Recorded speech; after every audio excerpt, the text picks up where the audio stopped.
Je viens de tester le Pixel 9 Pro XL ces derniers jours, le tout dernier téléphone de chez Google, et je vais vous dire ce que j'en pense, comme d'habitude les points positifs mais aussi les points négatifs. Google m'a envoyé évidemment ces téléphones, mais ils m'ont pas rémunéré pour dire quoi que ce soit. Donc tout ce que je dis dans cette vidéo, ils n'ont pas vu avant, je peux dire ce que je veux. Donc dis-moi si tu es d'accord avec moi dans la vidéo, si tu vois d'autres points positifs ou d'autres points négatifs, on est là pour discuter. Cette vidéo est sponsorisée par Hercule qui présente deux nouveaux produits très pratiques, notamment si tu es un streamer débutant ou expérimenté. Le Stream 100 il va te permettre de contrôler directement le volume de tes applications une à une séparément. Une solution idéale si tu veux pas avoir le même volume général pour toutes tes applications. Très facile à mettre en place et ensuite à utiliser, ça va te permettre de passer moins de temps à faire de la configuration et à plus profiter de ton jeu et aussi de ton stream. C'est quand même mieux de parler à sa communauté que de faire la configuration pendant un live. Le Stream 200 XLR permet d'avoir plus de fonctionnalités et plus de contrôle et surtout d'utiliser un microphone XLR. Tu pourras venir y ajouter des filtres sur ton microphone directement et aussi il y a un préamp inclus pour amplifier ton signal. Tu pourras utiliser les boutons pour contrôler toutes les scènes OBS mais aussi les rotules pour contrôler le volume directement de chaque application. Par exemple le volume de tes alliés, de ton jeu ou même de ta musique. Sur le Stream 200 XLR, il est aussi possible d'avoir une sortie différente en fonction de ce que tu vas envoyer dans tes écouteurs ou vers ton audience sur ton stream. Et comme il y a deux pistes, tu pourras contrôler aussi le volume de chaque piste. Avec les dernières mises à jour, tu as même accès à Voice Mode qui te permet de changer ta voix en temps réel. Vraiment très pratique d'avoir ça directement au bout de ses doigts. Par ailleurs, tu peux même avoir des profils, donc si tu changes de microphone ou quelques petits appareils, tu pourras changer très facilement de paramètres. Les produits sont de très bonne qualité et très abordables, je vous mets les prix ici, en tout cas je vous mettrai aussi les liens dans la description. Et merci encore une fois à Hercule de sponsoriser cette vidéo. Alors déjà un peu de contexte, Google a sorti plusieurs téléphones cette année de la marque Pixel, donc là récemment le Pixel 9, 9 Pro, 9 Pro XL et le 9 Fold qui est le téléphone pliant. Mais aujourd'hui on va tester surtout le 9 Pro XL parce que c'est le seul que j'ai reçu. C'est le téléphone donc Pro, le meilleur, le plus puissant et le plus grand, donc comme chez Apple vous avez l'iPhone Pro, iPhone Pro Max, c'est à peu près la même idée. Et ça veut dire qu'en termes de fiches techniques, tu auras ce qu'il y aura de mieux, donc la nouvelle puce Tensor G4, tu auras 16 Go de RAM, donc c'est plus que certains PC qui parfois ont encore 8 Go de RAM, tu auras 128 Go de stockage de base, où tu pourras avoir le modèle jusqu'à 1 Tera, donc c'est vraiment énorme. Pour le reste, l'écran, on a un écran AMOLED Full HD en 120 Hz qui va jusqu'à 3000 nits en luminosité maximale. On aura une grosse batterie de 5060 mAh, donc ça tient largement la journée, voire un peu plus. Il y a évidemment de la charge rapide, la recharge sans fil, la recharge inversée. Et ce qui est étonnant par rapport au Pixel 8 et même le 7, qui avait gardé à peu près le même design, cette fois-ci, Google l'a complètement revu, enfin pas complètement en tout cas, mais une grosse partie, le design de leur téléphone. Donc l'arrière est maintenant complètement plat, plat, vraiment plat. Pour la partie appareil photo, maintenant, ça ne sera pas complètement sur toute la largeur, mais vraiment dans un espace à part entière. Et ce que j'aime beaucoup par rapport à d'autres marques de téléphone, c'est que en fait, c'est assez compact et c'est aussi uniforme. Ça veut dire qu'il n'y a pas de poussière qui peut se mettre entre chaque lentille, entre chaque appareil photo. Donc ça, c'est un bon point. L'arrière du téléphone est mat. Par contre, sur les côtés, c'est brillant. Et malheureusement, ça prend un peu les traces de doigts. Mais franchement, ça se voit pas trop à l'utilisation. Je pensais que ça allait être pire, hein. Honnêtement, quand j'ai eu le téléphone, je suis oh non, ça va prendre les traces de doigts. Et honnêtement, ça fait très bien le travail. Ça s'essuie très facilement aussi. Donc pour le coup, aucun problème, même si j'aurais préféré que tout le téléphone soit mat. Alors je sais qu'il y a pas mal de personnes qui le comparent même à un iPhone. C'est un peu l'iPhone de chez Google. Honnêtement, je vois pas trop la ressemblance. Je sais qu'il y en a qui vont le comparer avec les anciens iPhones.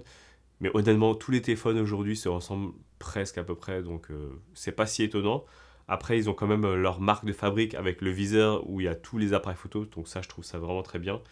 Et puis l'OS, rien à voir, donc là, c'est de l'Android carrément stock, presque stock. Donc je peux comprendre ceux qui le comparent, mais d'un autre côté, je trouve qu'il est complètement différencié d'un iPhone. Et jusqu'à maintenant, c'est que des points positifs. On a vraiment une fiche technique qui est vraiment robuste avec toutes les dernières fonctionnalités, toutes les dernières technologies. On n'ira pas dans tout ce qui est IA, sauf peut-être une fonctionnalité qu'on verra dans la partie photo tout à l'heure.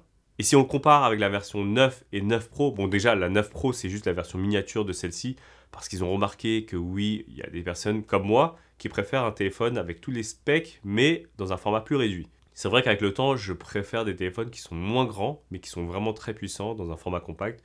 Donc je pense qu'il y a les deux écoles, hein. Il y a toujours ceux qui veulent, comme ceux chez iPhone, qui aiment beaucoup le Pro Max, mais ceux qui aiment beaucoup le Pro normal aussi. Donc entre le 9 Pro et le 9 Pro XL, il y a vraiment juste la taille qui change, la taille de la batterie aussi, mais comme l'écran est plus grand, il consomme plus aussi, donc c'est à peu près pareil au niveau de l'autonomie.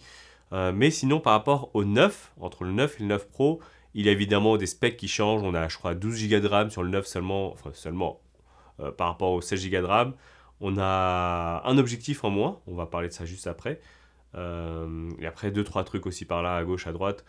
Donc voilà. Un autre point positif aussi, c'est toujours les caméras de chez Google qui sont vraiment excellentes. Donc on aura toujours l'ultra grand angle en 48 mégapixels, le grand angle classique à 50 mégapixels et le téléphoto en x5 à 48 mégapixels.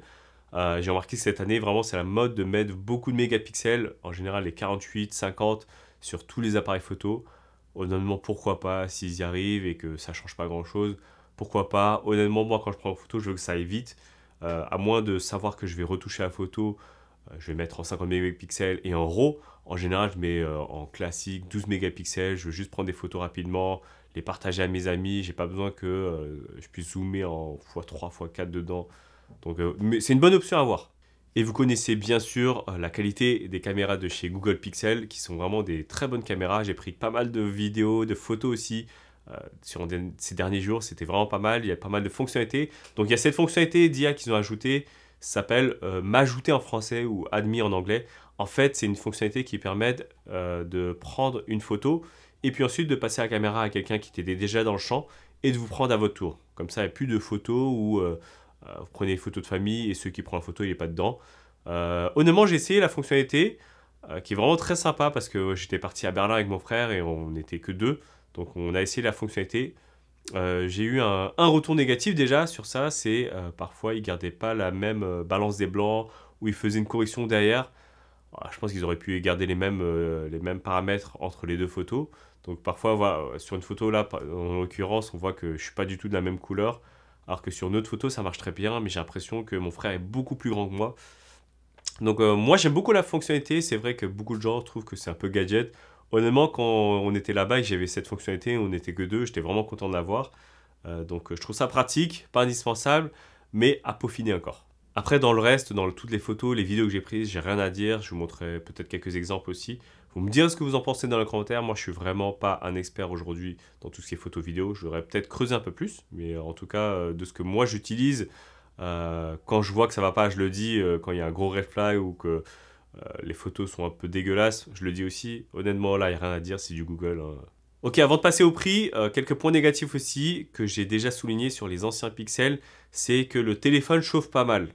Quand je suis dans l'appareil photo, quand je fais quelques tâches, le téléphone commence tout de suite à chauffer, légèrement au début, et puis au fur et à mesure de plus en plus, jusqu'à un point où je trouve que c'est même désagréable de le tenir en main, de l'utiliser. C'est pas brûlant non plus, mais c'est juste désagréable d'avoir un téléphone qui est chaud en permanence. Quand tu veux prendre des photos, quand tu veux utiliser tes applications de géolocalisation comme Google Maps ou autre chose, je trouve ça vraiment dommage. J'ai fait des tests avec deux téléphones en même temps, avec les mêmes applications ouvertes.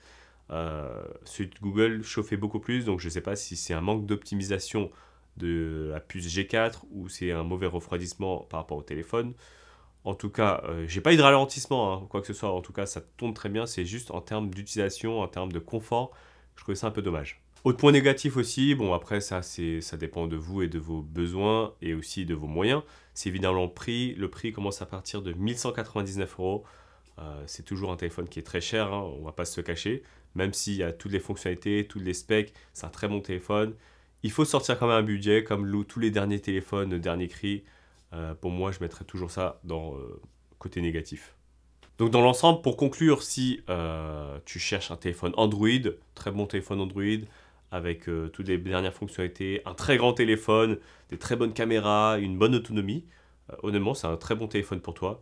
Si au contraire, tu n'as pas besoin du dernier cri, si tu veux forcément un téléphone qui soit plus compact, c'est peut-être pas le téléphone pour toi, redirige-toi peut-être vers le Pro normal, ou même le 9 si tu n'as pas forcément besoin de toutes les caméras.